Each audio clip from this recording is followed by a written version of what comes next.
Losing a puppy, a dog, it's the exact kind of conversation you have over a beer. And we're going to do that today, but not in a sad way. Welcome to the Brewance on the Radio. My name is Rob Hunter. His name is Mike Russell. We gather together. We have interesting, open-minded conversations over a beer, a craft beer. Mike Russell, what's the beer we're choosing to have our conversation over this week? Hazy IPA. In just moments, we'll be joined by Chip Mulala of Huss Brewing, and he is the Minister of Brew. So he is going to be explaining really where this came from, how it came about, and we'll talk a little bit about Huss's plans around COVID. But yeah, we're definitely getting down on some Hazy IPA right now, local style. I'm excited about this because this came out, Mike, in my 60-day break from drinking. So you got to have one ahead of time, but I didn't. So this is my first jump into this low-calorie Hazy IPA, which is like the thing you dream of. It's less calories than normal. Yay! I had 6. I didn't have one before you. I had 6. I drank the whole thing. I can understand why after having the first sip. We'll rate and review it for you at the very end of the show. But the reason why we mentioned the dog is because Mike lost his hunting dog last week. His hunting dog, Django, a German short-haired pointer. Yeah, totally lame, too. Like 5 years. Like, what? Wait, why? No, hey, you're my hunting buddy. Well-trained, highly trained. Listen, if nothing else, we had a lot of money locked up in this dog, right?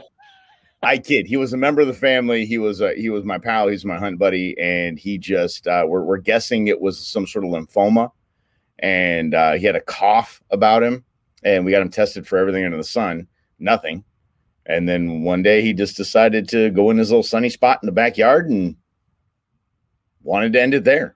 And so, you know, there's part of you that thinks, wow, that was way too quick. And why do we have dogs? And why do we have pets? Because, I mean, this tragic. It's been a horrible week for the family. And then you think, I had 5 years of fourth gear awesomeness with Django. When Django lived life in fourth gear, the dude didn't stop.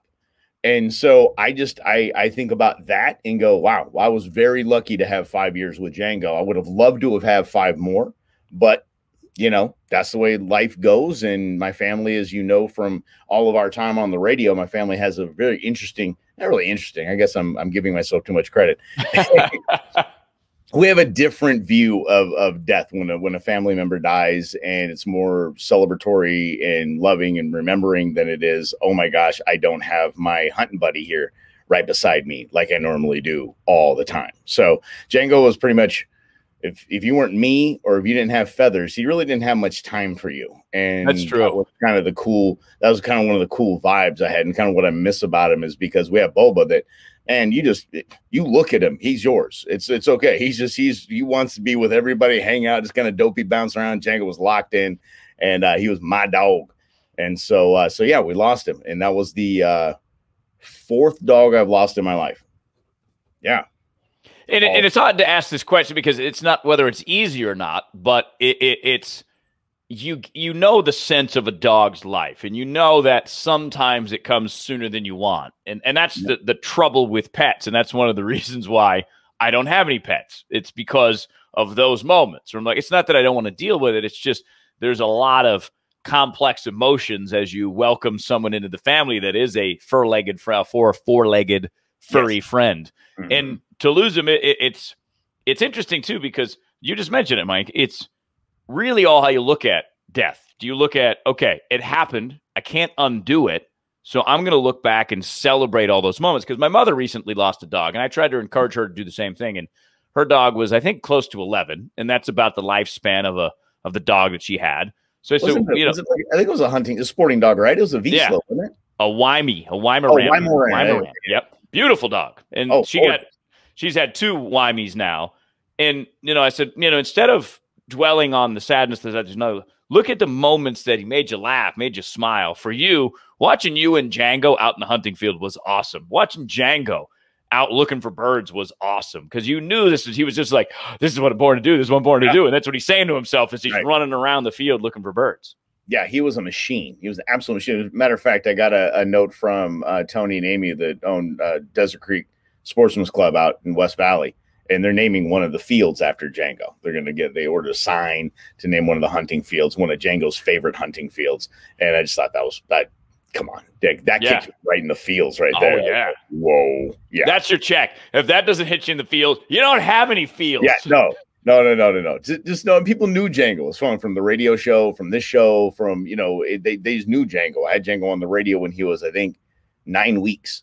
I just had him in studio with me, and people knew all about him because I'd share our hunting adventures. So a lot of outpouring, a lot of people reached out, and they were shocked as I was, wait 5 years. Wait, didn't you just get that dog? Wait a second, and it is what it is. I've called Julie at Bear Paw Ranch down south, and she's got 2 litters this week. And she's like, all right, that's where we've got Boba. And I'm like, all right, a successor will be named. So yeah. And not a replacement. You can't replace Django. Django's just like I say, he's a machine. It was fun to be with a dog that was that good at what he did. So we got a puppy on the way. So there we go. Well, and you let Django and train Django to live what his basic DNA suggested that he do. This is what these dogs were bred to do and have been bred to do. And that's what I love about it. So even though it was a short, almost 6 years, he got to do what he was supposed to do for 6 years. So imagine you're a child and you wake up and you know your purpose in life right away. And you get to go do that purpose. That's kind of what Django did. He was born, got into a good family, was spoiled rotten, and got to live the greatest dog life ever. He was spoiled rotten. That's for darn sure. Yeah. So, and now we're spoiling Boba even more, his little brother. So we're spoiling him like crazy. He's like, you lived here. Have some steak. Well, life is short, right? You get that reminder sometimes unnecessarily, but that's a reminder to us as well that we don't know how long we have. Today the earth could blow up today for all we know. So are you living life in accordance? I hope not either. I hope tomorrow we do the same thing. The sun comes up, we get out of bed. It's already tomorrow in China, so we're good. True, we're good. Not going to end today. Exactly. No, why not? But, if you approach life that way and you look at your day and your days pass, you go, what if it was your last day? That doesn't mean go out and go crazy and, do a bunch of drugs and get in trouble. But, if you lived a normal day and if it was your last, did you put your all into it? And I can say that Django, every day, put his all into every single day. He did not skip a day. There were no days off for Django. That's for darn sure. But I encourage you, if you're hearing this and thinking, oh man, I don't want to get a dog now. It's terrible. It's we were up that night. I was drinking a lot of good craft beer in Django's honor, of course. Yeah. And so we're laughing and joking and having some fun and sharing stupid stories, and the story of actually his death and my wife leaping on him and trying to resuscitate him, and just having that visual of her jump on, we're redoing our backyard. So this sliding across dead grass. And to us, that's just as horrifying as that moment is. We just think that's kind of funny.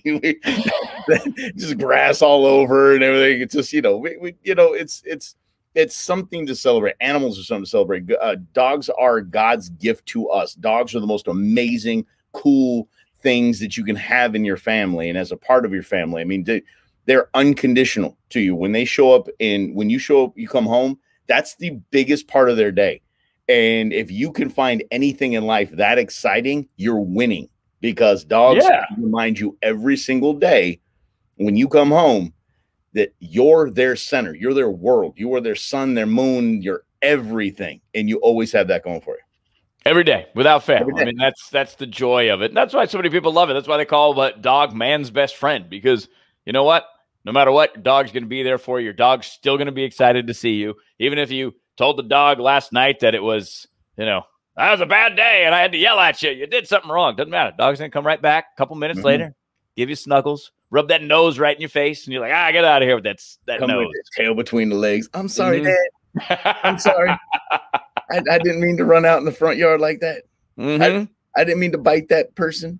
Oops. No, they didn't bite anybody. Oh, exactly. But that's it. I mean, it's just joy. And that's, if you look at it as the moments of joy that they filled your life with, then it's always worth it. And that's really what this is all about, is find those moments of joy. If it's a pet for you, that's fantastic. If it's not, find those moments and lean into those moments, because those are the moments you're going to remember. Right. And I just basically, really all I can say to that is to Django. To Django. This little low is for you. Live life in fourth gear, my man. And you'll never be replaced. Succeeded, but not replaced. Exactly. Always staying on the phone, baby. I need a new hunting belt. Rob, you know this, going out in the field with me. Would you ever hunt for birds a different way again? No, not a chance. No way. Just from the sheer standpoint of watching GSPs do what they do, it's fantastic. So much fun. Absolutely. So here's to you, Django. In a moment, we're going to be joined by another person who seems to live life in fourth gear. His name is Chip Mulala. He's the Minister of Craft Beer at Huss Brewing. We're going to talk to him about this beer here and how they've been dealing with COVID and what got Chip into craft beer. That's all coming up next on Arizona's only craft beer radio show, the Bromance on the Radio, right here on 550 KFYI. We're about to get some lessons today from the Minister of Craft Beer at Huss Brewing, Chip Mulala. He joins us on the Bromance podcast. How you doing? My name is Rob Hunter. He is Mike Russell. The man in the middle, if you're watching on video, is Chip Mulala, the Minister of Craft Beer at Huss Brewing. So it has been a year. As we record this, it's been a year since there was a big shutdown in the city of Phoenix and basically everywhere else around the world. So, Chip, how you been in the last year, man? It's good to see you. Good to see you guys, too. It has been interesting, to say the least. Yeah, it's been probably the craziest year that I can think of. Just from a standpoint of just so much insane change, just thinking about, what was going on a year ago from, not believing that it was actually going to happen, and then actually saying, oh, wow, it's actually happening. This is real. And then, like, what did we do with this? And, for us in the beer side of things, about half of our business was selling our beer to restaurants and bars all over the state. So when all the restaurants and bars effectively closed down, starting tomorrow, basically a year ago, all that business went away. So right off the bat, we were really, really scared if, what was going to happen to our company. We have 50 people that we employ. We thought we were going to have to lay everybody off. What was going to really happen? And I think that's really what the crazy part about all of this is. And when, you heard that word everybody was talking about back, that pivot, we're like Ross from Friends. Pivot, every day we're pivoting, and that. So, it was not knowing what was coming, one day to the next. So for us, what we didn't expect and nobody knew was we all remember all the shortages of toilet paper and flour and bread and all these crazy things that were happening. I mean, think about that. That was just, 11 months ago. That was real. Yeah. And but what was the unexpected benefit of that is because so many people were in all these grocery stores, they all started buying beer. Oh. So all of our sales went from about 50-50 restaurants and bars and then grocery stores to about 90% grocery stores. So we ended up actually surviving just because of that. So many people supporting local craft beer by buying it at their Fry's or Albertsons or Costco's, whatever have you. And so for that, we were able to keep going. And then like in our tap rooms, which really kind of were affected, our tap room here in Tempe, as well as our one up in Uptown Phoenix at Central and Camelback, those were really hard hit because, we were categorized as a restaurant. So we ended up talking about pivoting. I turned it into a grocery store. That's what I remember. You remember that? How crazy that was? Like I said, if you told me that I was going to be out there slinging toilet paper and bread out of our tap room, I would have called you crazy. Like, what are you talking about? Are you the Minister of TP. It was that Minister of TP. Exactly. So it was so wild, man. That was, that's what was a real thing. Like I'm saying, oh, next week I'm going to be selling toilet paper out of our place. And, like, okay, that's what we're doing now, and it was just constantly moving around, making things happen, takeout business, to-go business, delivery, started taking stuff to people's homes. At the same time, it was all just that. And then we have an incredible team of people here at the brewery that, like I said, they're used to filling kegs. All of a sudden, we're running the canning line constantly just to keep up, and we never, ever ran out. So it was pretty wild, man. It was a pretty insane time, and it just kept getting crazier and crazier, and it just never seemed to let up. But, we got through it. We got through it. We were actually reminiscent. I'm wearing lots of green today because I'm like, I cannot believe that it's been a year, but we actually did get through it. Now, what you actually started creating. Now we're drinking right now the Hazy IPA, the low offering, hazy offering that you have. Yeah, and a little Arizona light lager. Were you creating during this time, or was this already in the making prior to the shutdown? Well, it was. So we do most of our planning earlier, like right around this time of the year, actually, as a matter of fact. So this was an idea that was kind of just in that idea form. We had to push back actually starting to implement. Matt and those guys actually started experimenting with recipes until we kind of got over this hump and tried to figure out what we were going to do. But once we did, and we were kind of like, all right, this is the new reality that we live in right now, we were able to get back to what we love to do and the guys love to do, which is create. And this beer, Lolo, is part of that creation, So what we'd always want to do, and a lot of our, really great fans had asked us for, was they love IPAs. We all know hazy IPAs are friggin' the rage. Everybody loves them. How about making something in our active lifestyle thing, which joins Arizona Light, as you mentioned, that we can make a lighter tasting IPA, but could still drink and taste like an IPA. That's the hardest thing to do when you start taking things out. So when you got to start getting the calories down from normal IPA, which is going to be at 180, 160 calories, sometimes more, and try and get it out right around 100, 109, you're going to lose some flavor. You're going to lose a lot of those things. And what Jeff and Matt were able to do, experimenting with this beer, were able to really kind of work on the hops and some different techniques. So when you guys taste it, you guys are both tasting. Each got one, right? You got one right here. You get the nose, you got a lot of that citrus notes on it. Mm-hmm. So it's very fruit forward. You know what I mean? So, but it's still very light and easy to drink. And I think that's a really cool thing that the guys did. So we were able to really kind of work it out. And then when things reopened back in May, people were starting to come back into our tap rooms, and we started to be able to have them kind of test it out, which is we utilize. If you ever want to be a guinea pig, just come hang out in the tap room. I volunteer. I'm in. So we had a lot of people try it out, tweak some recipes, because we have the smaller system now that we can make very small batches. And we were able to come up with this and get it out in the stores in January. So we hit all the fries in January, and now it's going to be pretty much everywhere starting this month.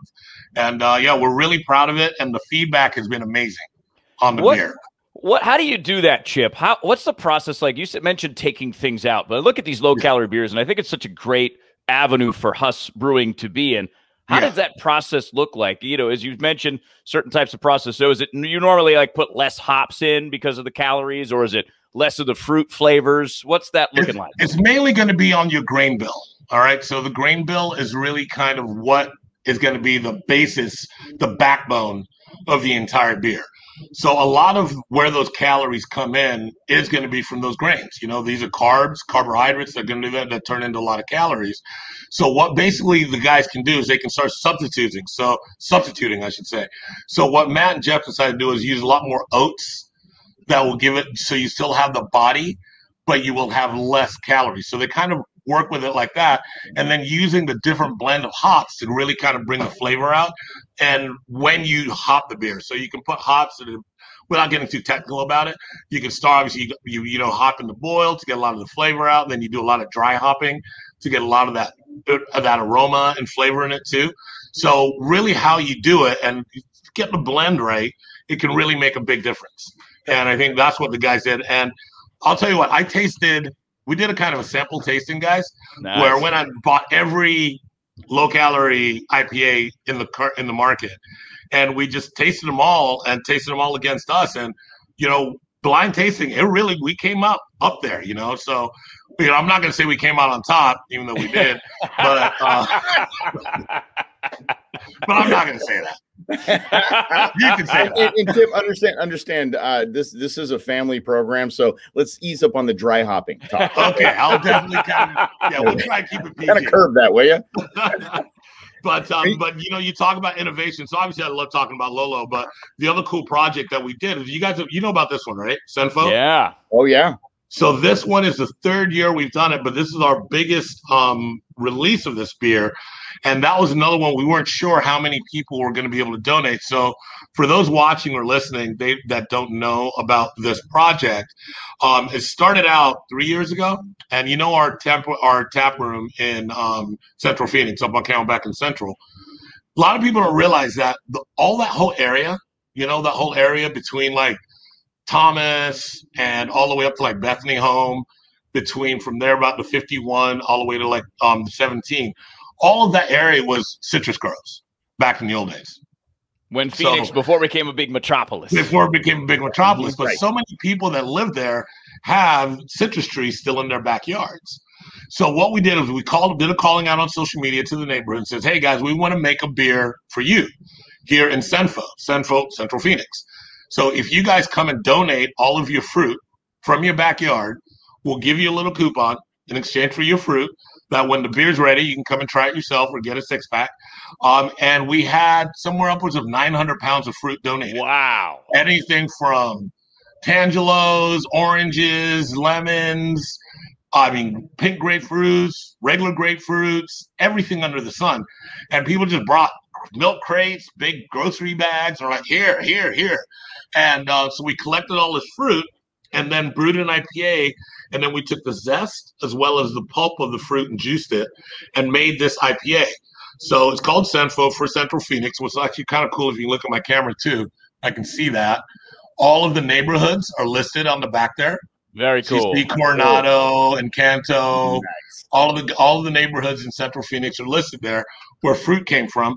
So if you live in that area and you try this beer, you could have a little bit of your backyard in each one of these beers. Crazy. So yeah, so it's pretty wild. So this year was the first year that everybody in the area can try it because we partnered up with a lot of the big grocery stores. So every single Albertsons, every Safeway, Fry's, Total Wine, Bevmo, AJ's, everybody's got it. Bash's even. And everybody has the beer. And so this is going to be available probably through the end of April. I would guess it'll run out probably a little bit before that. But we made a lot of it and got great feedback on it. But again, Mike, like you said, we were able to, really kind of keep innovating and keep experimenting and keep doing cool projects like this. And I want to move on to a little more about Chip Mulala, but I do want to say one more COVID related, shutdown related question for you, and that is kind of the morale of the shop, the morale of the company. So you employ 50 people. When it did shut down and your business shift, was it just how did you keep morale of team building? How did you keep the ship going? I'll tell you what, that was probably one of the hardest things. You've got a lot of different personalities. A lot of people react differently to stress in their lives. They don't know, are their kids going back to school? Are the kids not? They're homeschooling. Most parents, they don't know how to do a lot of these things, and they have to learn on the fly. New math, and like, oh, wait a second, I learned how to do. What do you mean you can't multiply that by that? I remember it. Apparently not anymore. So a lot of that stress would then come in, and it was really for us and the leadership team and our great managers and our great people that work here, Huss and Jeff and Leah and myself. We just really had to look at it on an individual basis, because morale was the number one thing. People were stressed, man, to the extreme levels, and was it safe to, keeping safety protocols up, so it's like, hey, you want to work, but, we still have to go out there. We have to be in grocery stores. Is that safe? Do we have enough PPE, and making sure we had enough gloves and masks for everybody, even before these things became mandated. We're really trying to put our safety first for our team. And I think that from the feedback that we've gotten, here a year later, we all were kind of reminiscing, the entire team, the other day on a call. And the amount of amazing feedback we got from our staff and just the thank you of helping everybody get through this was phenomenal, man. It really felt it right here. I really did, because again, like I said, we didn't know. We're all kind of learning together. But I think we just needed to be there for everybody and listen and making sure we were keeping everybody as safe and as they could be and making them feel safe. I think it's really about how you make people feel. You know, we're not putting people in danger. We're not putting people in harm's way. And if we can do that and listen to people, then I think you kind of get through it. And thank God we were able to. No question. And I think that's what it is, right? We're a team, regardless of where we come from, who we vote for. Ultimately, we're humans and we're a team. And that's what we really are believed. And it showcases in so many different ways. So let's talk about one of the main teammates at Huss Brewing, Chip Mulala, the Minister of Craft Brew. Talk to us about the first beer you ever had. What was the first thing you ever drank? Well, that's going way back. You know, I answered the question. It was Fat Tire from New Belgium. That's really, and the first time I had it, because I grew up in Florida, and we went out to Colorado for a summer vacation, and went out to Denver, went out to Breckenridge and the like, and they had this crazy beer called Fat Tire that because you couldn't get it on the East Coast, so we'd never heard of it. So this was a West Coast or mountain thing. And we're like, what is this? And, I was drinking like Heineken and things like that, and all of a sudden it's like I had this beer and it was freaking amazing. I couldn't believe it. And it blew my mind that you could do something like this with beer. Then I kind of graduated, got into Sierra Nevada Pale Ale. That's, I think, is where my love of hops really came in, because I'm really an IPA guy, first and foremost. So Sierra Nevada Pale Ale was a big one for me too. And then when I finally eventually moved out to Arizona, started drinking local beers, and again, at the time, Four Peaks was obviously a big thing out here. So Kilt Lifter was a beer. I ended up being in the restaurant business before I even got into the craft beer business. So I knew a lot of the guys like Teddy Golden from Four Peaks, and he'd come in and sell me beer. He didn't know that I was going to be selling against him a couple of years later. took all his secrets. But yeah, so, beers like that. And then, coming now, I think we've got such an amazing, vibrant scene here in Arizona. I'm a big fan of Dragoon IPA. Again, like I said, I'm an IPA person. Dragoon IPA, Church Music from the Shop is a great IPA. Tower Station, obviously, from Mother Road. Santan, obviously, I worked for Santan for almost 8 years, so that's always going to be a big part of my life, kind of when I got into it. So for me, that's kind of how my beer knowledge kind of came to be, was, from the restaurant side first, and then got into the brewery part at Santan, and then into the sales sort of thing, and then joined Huss now, 5 years with Huss, and, kind of keeping it going from there. What keeps you from hitting snooze in the morning? What keeps you passionate about this industry? You know what? I'm a very outgoing person, as you can tell, kind of. But I don't know why I've been selling beer now here in Arizona, here in the Valley, for upwards of over 13 years, I think. And seeing how it's changed over the years, I think I really still dig like a new person coming in, which is why I still love working festivals. Some people think like I'm crazy because I love going out there and sitting out there, sitting under a tent, all afternoon on a Saturday. Don't you have better things to do? But I actually like it. I love talking to people and they're like, oh, I love this. I like these kind of flavors. I'd love to try that, and I think that's what keeps me passionate about it. Number one. Number two is my team, being able to teach people and kind of mentor people on our sales and marketing team on how to become better every day. I think it's a motivating thing for me, because I get highly motivated by success and getting out there and kind of getting after it. And when you've got like-minded people around you and they can both listen and buy in, I think is really a cool thing. So, I kind of look at myself now in my older years as more of a coach, and I think that if you ask a coach like Bill Belichick or something, what motivates you? You're not out there playing on the field as much or anymore, but you get motivated by young people that are getting it and they want to learn. And I think that's really kind of gets me going. Other than that, I think you'd asked me earlier, Mike, like what do I do, other than this, and so one of the things, like my biggest aggravation on earth is playing golf. Like, yes. like anybody that plays is freaking Devils game knows it kills me. But I go out there and I still keep going out there. And I just, oh my God, it makes me so insane, you know. And I was just talking, I'm going to go out this weekend, and I was just talking to a buddy of mine who's going to be playing. And I'm like, what I got to do is I got to get my putting from 4 weeks ago, and I got to get that. And I got to pair that up with my drive from 3 months ago. And then I got to get my chipping from 8 months ago. And I got to put all that together in one game, in one round.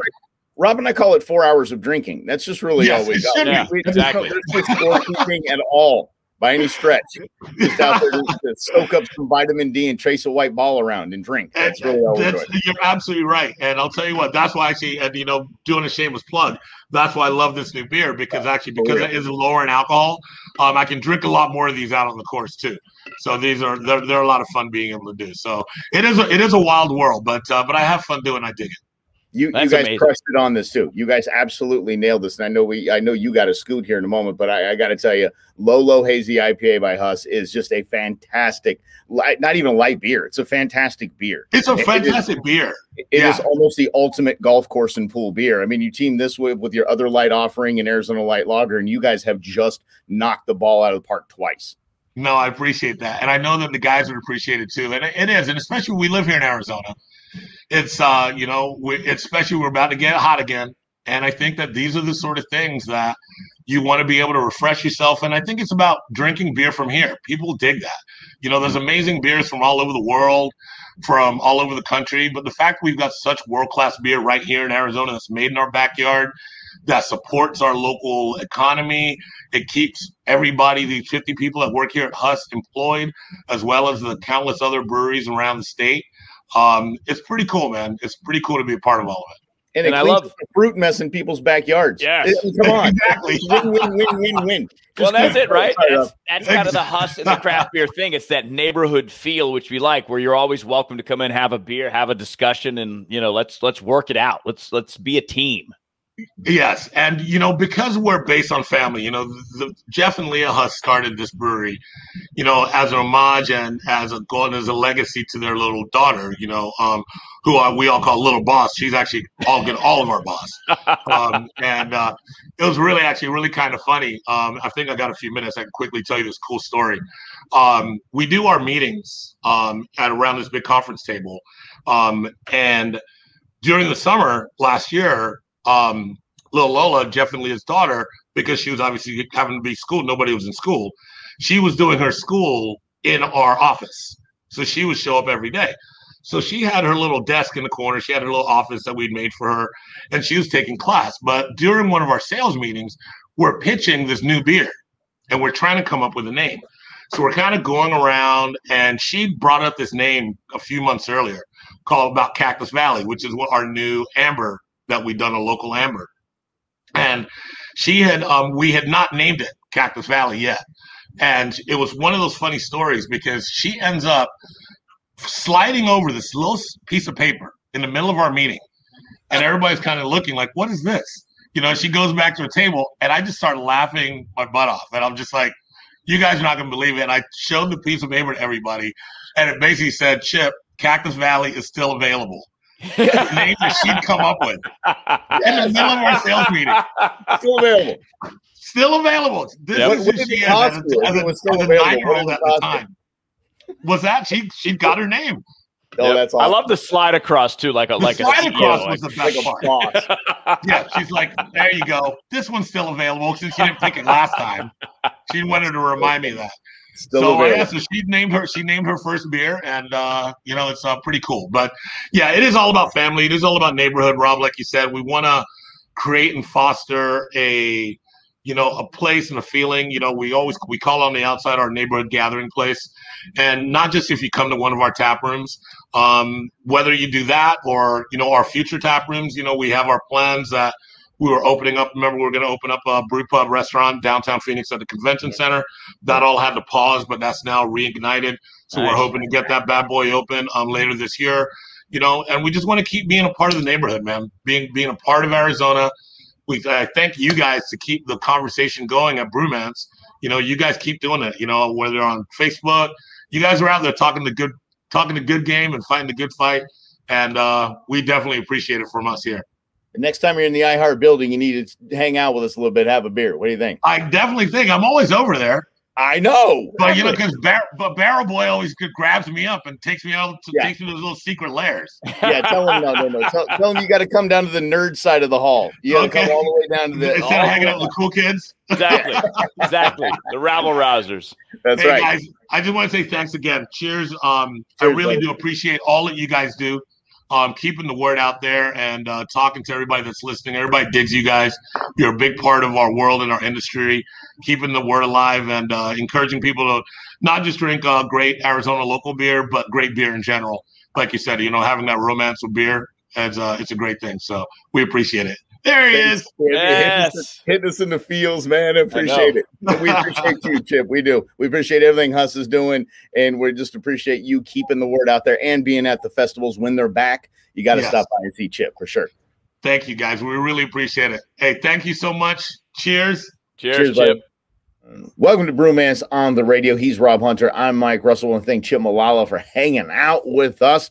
And we are drinking some Huss Craft. And not really in honor of Chip. It's because, well, I would drink someone else's beer when Chip's here. So this is the Huss Low-Calorie Hazy IPA by Huss. We'll review that in just moments. But I like Chip's story about the neighborhood, about the Senfo and the neighborhood bringing all of their fruit in and how much fruit they got from all these different neighborhoods.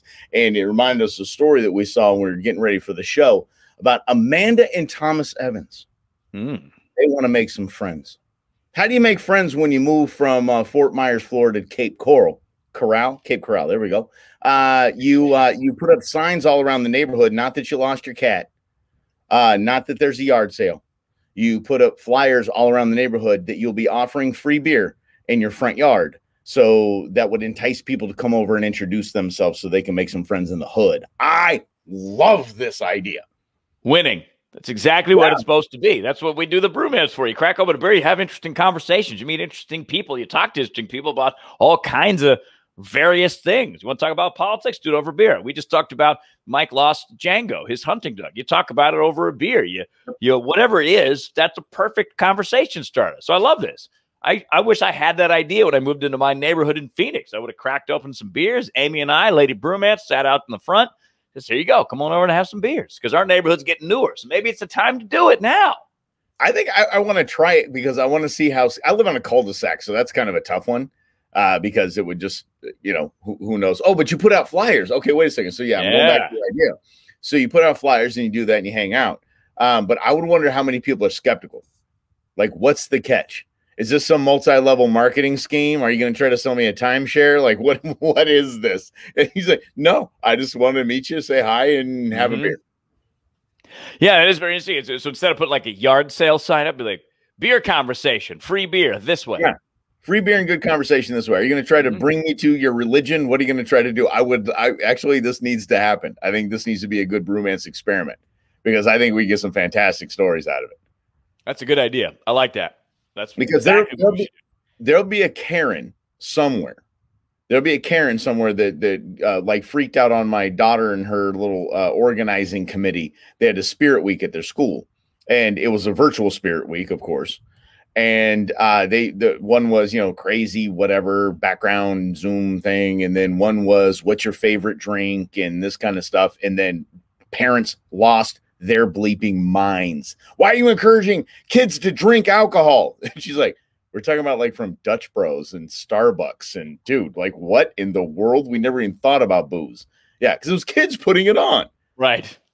Everybody relax. Dude, yeah. So yeah, we need to do this experiment because I think it's it'll have some good conversation and some funny skepticism. All right, I dig it. So we'll have to figure out when to do it because we don't want to do it when it's too hot. Although why not? What the heck? Who cares? Let's get it. Yeah, we got to get it going here pretty quick. Maybe we get like Huss or somebody to kick in like a case of beer to help out with the experiment. Chip, we're going to be calling you back after our conversation with you. Right. See if maybe that's something you guys want to get involved in. But that's kind of it. And I love this idea of putting the flyers up in the neighborhood. But what if you had a beer that was dubbed the world's hottest beer?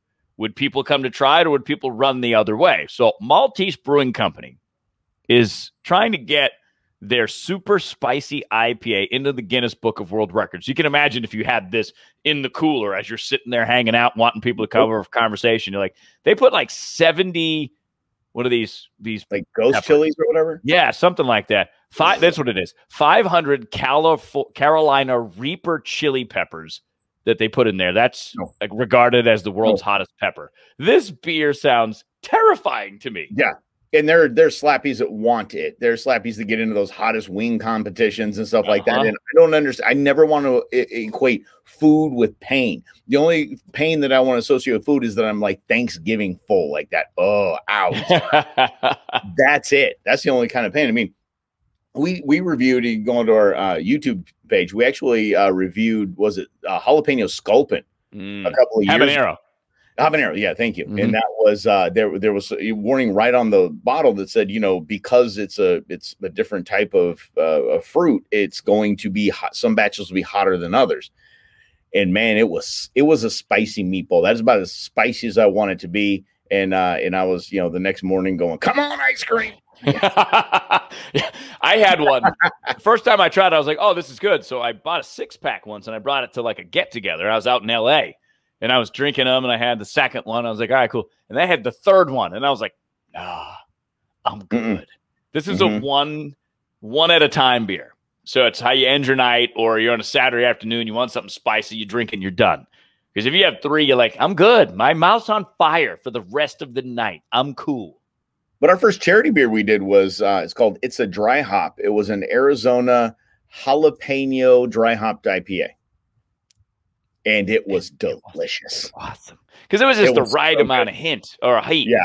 And that's what it surprised me in beer, is the amount of heat that stays throughout it. So if you brew with the jalapenos, that the science has the heat spread throughout the whole glass, the whole pint, the whole keg. It's really fantastic. So that's kind of it. That lighter hint of heat is way better than this Carolina Reaper peppers. Stick with the jalapenos. You got me at jalapeno. Yeah.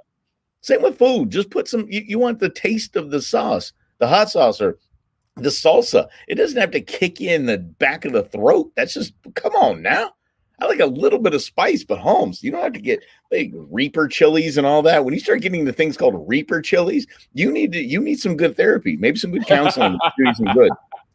And I do wonder, you inflict pain upon yourself. That's like the culinary version of cutting.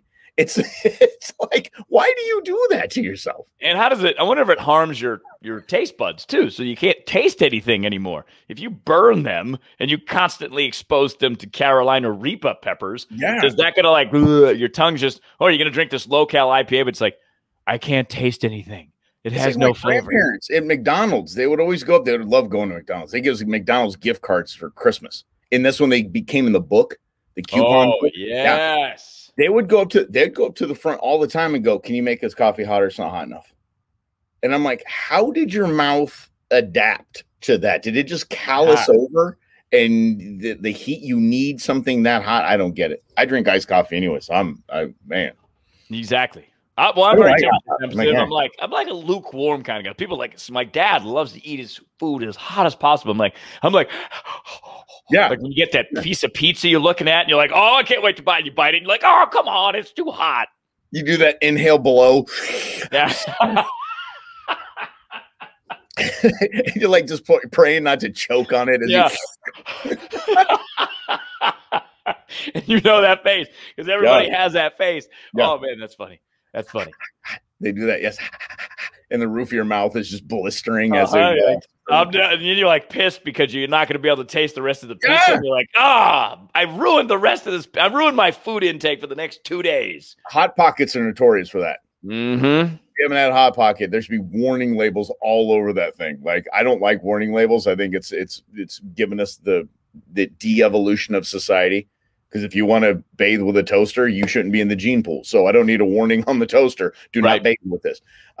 But yeah, Hot Pockets, I'll go with that because that's an oral hazard. Wait till it cools down significantly before you bite. Yes, that's our advice to you from the Brewance. We are Arizona's only craft beer radio show. Having conversations over a craft beer. We talked to Chip Mulala, the Minister of Craft Beer at Huss Brewing, and we are drinking their new offering, Low, their Hazy IPA. 109 calories in this beer, Mike. Ooh-wee, what are you thinking? Just like I told Chip, I mean, with this in the Huss Arizona Light Lager, they've taken the light beer craft game here in Arizona and elevated it. They set the bar, and everyone else is going to either have to catch up or do something absolutely insane to jump over it, because these are two great, fantastic light beers, and this one gives you everything that you want in an IPA. This is my new pool beer, so I'm all about that. And you know about me and hazies. There's not a lot of lactose-y nonsense in it. It's just a good tasting IPA. And that's it. It's very fruit forward. There's a little bit of hoppiness in it, so it's a nice balance, but it's super easy to drink. It's kind of, they say they've got candied pineapple, melon, tangerine, and peach notes. I'm picking up more of the orangey, tangerine-y notes more so than anything else. So I could drink this all day like you, Mike. It's a perfect Arizona spring summer beer. It's 109 degrees out, hanging out by the pool. You want to have a beer. This is a beer you like, especially with only 109 calories in it. Ingenious. I'm picking up good craft beer notes. That's about it. Yeah, like people talk about fruit forward and jammy and all that, and in the wine biz, and I'm like, oh, it's got a good nose, a good floral nose on it. I'm like, no, I'm tasting good beer. That's what I'm tasting right now. I'm tasting good beer, and that's the way to be. If it's good, drink it. Again, life is short. As we learned in this episode of the Brewance on the Radio, you might as well drink good drinks, just in case the sun explodes tomorrow. You never know. And if you but I'm not going to have it on a downer. And if you lose your pup, have good crap beer around. Exactly right. Always have it in your fridge. We got to make way for whatever's next after the Brewance on the Radio. We will be back for Arizona's only beer radio show next Saturday night, 6 to 7 p.m. right here on 550 KFY. Don't forget, you can catch the Brewance podcast, the full conversation with Chip Mulala, available for you wherever you get your podcasts, including the iHeartRadio app. So until next week. Cheers, everybody.